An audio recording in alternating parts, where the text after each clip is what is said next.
We wanted to have this conversation about the two holidays because there is so much conversation now about Juneteenth, now that more and more people are becoming aware, and it's a federal holiday. But the question is, how does that kind of fit in with, if at all, July 4th? Because I know there's some talk of like, this is not my holiday is Juneteenth, and so how can we celebrate both of them in an appropriate way? Part of Juneteenth and having this or emancipation celebrations are a way to get away from July 4th and really center what freedom is. And so Black Americans since the early 1800s have been having these types of jubilees or celebrations. So out here in West Michigan area, you would see Emancipation Day celebrations, so August 1st, whatever that weekend came on. In Texas, it would have been Juneteenth post 1865. And those have been ways to get people to think about the true meaning of freedom.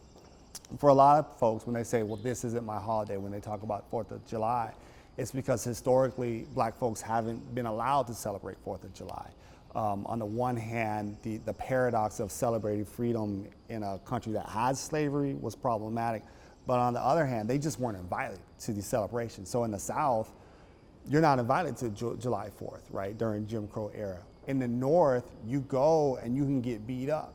And so what Black Americans did was find something of their own to celebrate. Let me ask you this. You have a lot of people who are not people of color saying, I celebrate July 4th. Is it wrong? What do you say to that? To celebrate July 4th? No, it's not wrong.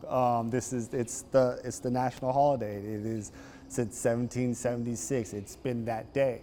But it doesn't mean that we can't say that, part of it for the longest time has been in a country that wasn't free. So if you think about it, so if we celebrate 1776 July 4th, and then I say, well, you don't get emancipation until 1865, we're looking at almost 89 years of slavery, right? And then if we take that another 90 years, right, we still don't get to the civil rights, right? So slavery, Jim Crow, you can see how for a lot of folks, when you look at July 4th, you say, well, this isn't for me. But it doesn't mean you can't celebrate independence, right? Because part of American history is understanding that our goal is to get there, right? We might not get there right away, but our goal is to get there. So July 4th marks the beginning of the long journey to get there. Yeah, I think that's free, right? But again, you have to remember for so many people, it is a long journey, right? And I think part of what we don't do well here in America is admit that, right? It's hard to actually say we're an independent nation with freedom and slavery, and many people aren't willing to admit that and wrestle with what that means. But when you say it's part of this journey and we're getting there, that gives us this hope of progress, and I think that gives something people can buy into. Now with the Revolutionary War, when we talk about having an independent nation with slavery, what is some of the context of that? Because at the time, Americans or would-be Americans were fighting for freedom from the British. But what happened then with slaves at that time? Because the British were setting slaves free. Right, and so one of the things we talk about like in class is called the Dunmore's Proclamation. So he was the governor of Virginia, and he said in 1775, right? So if you run away, if you're slaves, then you're free. And almost 100,000 slaves between the start of Lexington and Concord until the end in 1783 left, right? And so part of the Revolutionary War is not just a war about freedom and independence from Great Britain. It is a war about property, right? And when we talk about property, we're talking about people. And so a number of slaves went to the British side. Now, they were still slave owners. So sometimes it's like, okay, some of these went free. Other times they went back into slavery in the West Indies. Sometimes they went free and they were put in Nova Scotia. Sometimes they're allowed to go free and go to London. A number of enslaved folks fought with America, fought with the Patriots, understanding that if we fight in this war, we're going to get our freedom. But what we know happens is slavery still exists. And in fact, once we get to the Constitution, from the Constitution until 1808, that is actually the time where we see the most slaves imported into America, that 20-year history. So not only do you have a revolution where you say there's freedom, but then you increase the amount of slaves that come to this nation. We've been talking about July 4th for decades, and we now have Juneteenth. Has it taken too long to sort of reconcile that, given the history of slaves in America? Yeah, I would say yes and no. I would say no in the sense that Juneteenth for the longest time was really a Texas thing, right? Juneteenth is huge in Texas, not so much out here. I don't think Grand Rapids has its first Juneteenth until the mid-1980s. But there's a reason for that. Juneteenth becomes more of a national tradition with the Second Great Migration. So in American history, there's the Great Migration, which is during World War I. You got about 1 million black folks leaving the South, coming to North, coming to places like Detroit and Chicago, coming to work in the factories. And then you have the Second Great Migration, which is about 2 million black folks leaving the South, and that's during World War II. And that time, you're going to see a large number of Texans going, right? They're going to Chicago, they're going to Oakland, they're going to San Francisco, they're going to LA. And so if you start looking at newspapers, black newspapers, post-World War II, you'll start to see Juneteenth celebrations here, Juneteenth celebrations in San Francisco. It becomes this big thing. And that becomes the replacement for whatever was in place, right? Black folks need an opportunity to celebrate. They need an opportunity to get off work and just kind of release, and Juneteenth became that moment. It's not that they didn't have July 4th celebrations.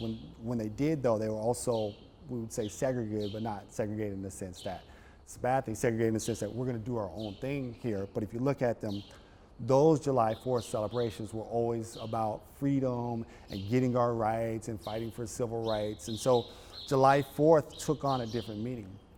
It's also important to note that, I think we said it before, there's a lot of violence on July 4th, right? And so if people are out there drinking and out there with fireworks, it's not safe for you if you're black in America. In fact, the largest day of rioting in American history until April 4th, 1968, which is the day that Martin Luther King was assassinated, is July 4th, 1910. That day, Jack Johnson, a black fighter, beats Jim Jeffries in a heavyweight championship fight, and there's rioting, like race rioting across America. 20 black people are killed. One black lady has her tongue shot out.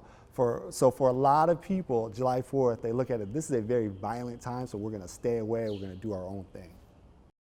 Can we talk about Frederick Douglass's speech on July 5th? And that speech is that July 4th is not for the slave, and he's defending he's exasperated that he even has to defend what it means to be a human, to be a person. Post-slavery, what does that speech mean for July 4th?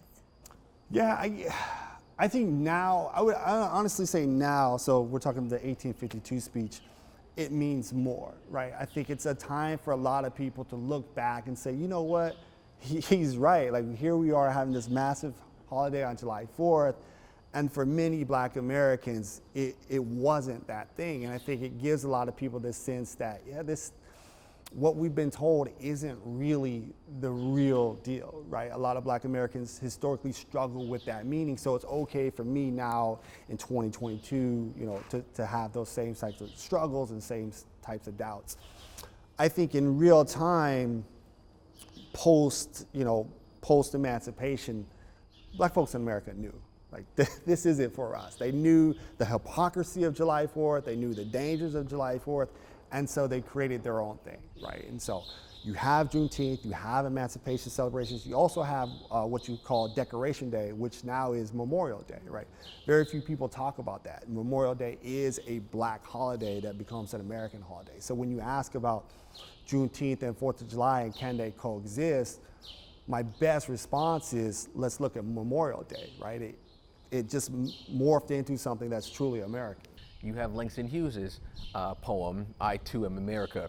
How profound is that even decades after it's been written, and now that we have a federally recognized holiday as Juneteenth? Yeah, so that's one of my favorite. You just dropped that at me in the middle of nowhere, but I'm prepared. That's actually one of my favorite poems, and I show it to class because it is, to me, it's about not only saying that you're American, but also understanding that when white America studies history and wakes up to it and realizes all these awful things that have happened, they're gonna feel ashamed and embarrassed. Like, man, you didn't let me go to this place simply because of the color of my skin.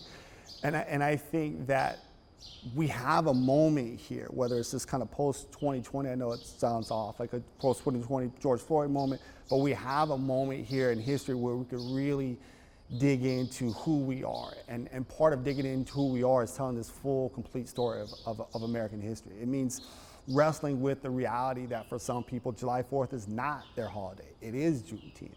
It means wrestling with reality that we don't have complete freedom until you have the civil rights movement, right? It means dealing with the fact that people still question whether they're still free in this country and why is that? And once we get to that point, whether it's through history or having conversations like that, then we'll be truly moving in the right direction. So what is your advice to anyone, Black Americans, white Americans, to celebrate in a courteous way that takes all of that into account? I would say one thing we do well as Americans is celebrate. There's a million different ways to celebrate, right? There's Black History Month, there's St. Patrick's Day, there's Juneteenth, there's Memorial Day, there's Veterans Day, there's July 4th. We have these celebrations. I think part of these celebrations is really not to have them commodified where it just becomes we're just getting off, we're having fun. You know, I think that's the dangers of what's happened with MLK. If we back up, you know, some people go skiing, sorry, but some people do that, right? But really to take that opportunity and look at whatever that day is, look at the history. Why do we actually celebrate St. Patrick's Day?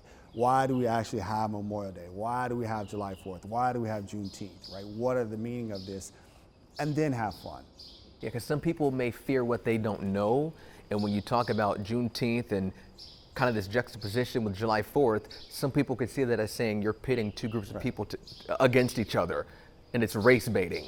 Right. Or even when you see T-shirts that say July 4th crossed out, not my holiday, there's a real reason for that, and there's justification for that. But for someone who doesn't understand, it might look like just, I don't know, provocative. Yeah. Right. Well, you know, I think part of our problem here is that we tend to look things as a zero-sum game. Like really a post-civil rights movement, right? This is a zero-sum game. If you get something, I lose something, right? So if you all of a sudden we expand what civil rights are, and all of a sudden we talk about integration, we talk about housing, we talk about all the things, I think a certain segment of this population really feels like, man, all this is mine and now I have to share it, instead of looking at how good sharing is, right? And you know, instead of being offended by saying, you know, someone saying July 4th is not my holiday, really think about, okay, why wouldn't it be your holiday, right? And I think we don't do enough of that, right? Instead of just being upset at seeing something, but okay, what is it about July 4th? Oh man, we celebrate freedom in this nation that had slavery, right? That's not a good thing, right? It's an awful thing, right? We follow, and this is not me being anti-constitution, but we do follow a constitution, this document written by slave owners. I think if we sit there and think about that, like what does that mean that we still follow this piece of paper, like to the law for a lot of people, to the letter that's written by slave owners, and never really question why we do that? I think that's how we get in trouble. So we need more understanding as a people, as a community. We need more understanding. We need more historians. We need more history. That kind of stuff. And I think we'll be fine. But to always look at everything as anti-you is just problematic.